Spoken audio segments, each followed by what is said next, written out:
Hello guys, welcome to our history session. The history of the Indian National Congress is the story of the rise and growth of vigorous national movement.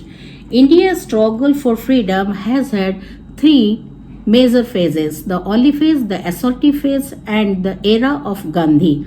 This session will be discussing about the early nationalist and the assertive nationalist. Now let's come to know. There arose two schools of nationalism, both of which were dominated by the love of country, and yet they were distinguished by their faith and disbelief in the British sense of justice and fair play, and in the effectiveness of the method of a political medicacy, that is, petitions, appeals, resolutions, or like so.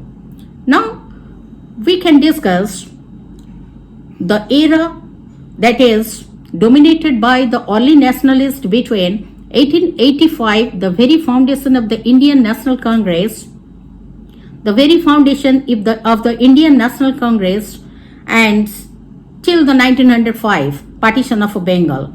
The second phase, that is from 1905 to 1919, that is called the assertive phase of Indian nationalism. Now let's come to know the prominent leaders of the early nationalist and the assertive nationalist.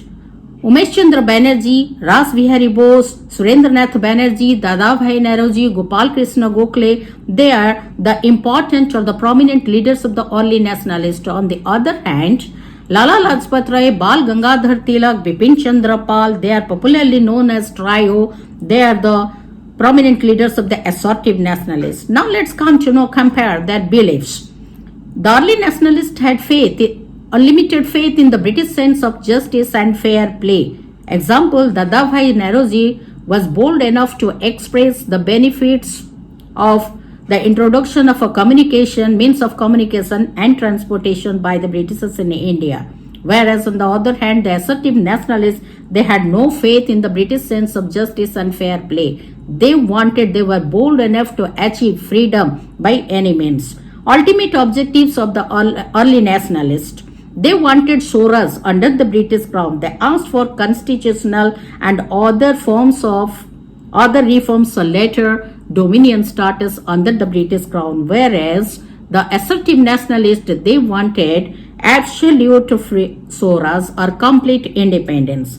Now let's come to know the programs of the early nationalists. Okay, they wanted, they asked for constitutional and other reforms.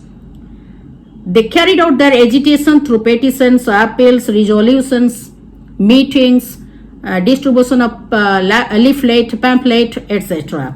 And the assertive nationalists, they carried out their agitation through revivalism, Swadeshi, boycott, and national education. Here I must tell you what is revivalism. They revived Ganpati festival, Shivaji festival, they Rana Pratap play, they introduced or they played Rana Pratap festival to inculcate heroism feeling in the minds of the youths to defy the British Raj.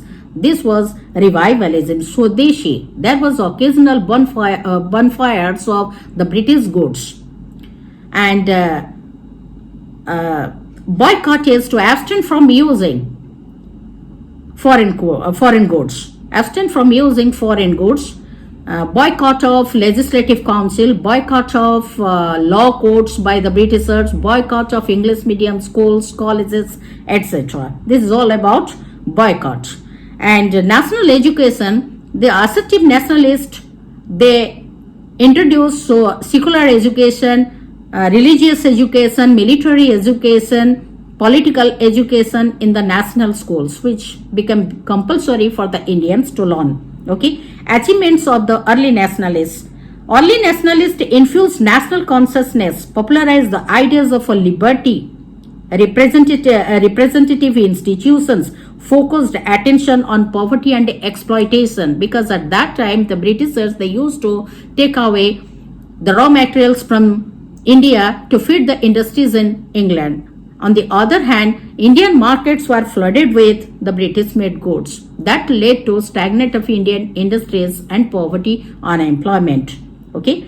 Whereas on the other hand, assertive nationalists, they lived a life given to the utmost suffering, sacrifice, self-reliance, a faith in own attitude, ability. So this movement gave a stimulus to the Indian industries which were stagnant. They wanted Swadeshi. They carried out their agitation through Swadeshi movement. They broadened the social base and the movement by involving all sections of society, peasants, workers, women, youths, etc. So this is all about assertive nationalist and early nationalist. Thank you.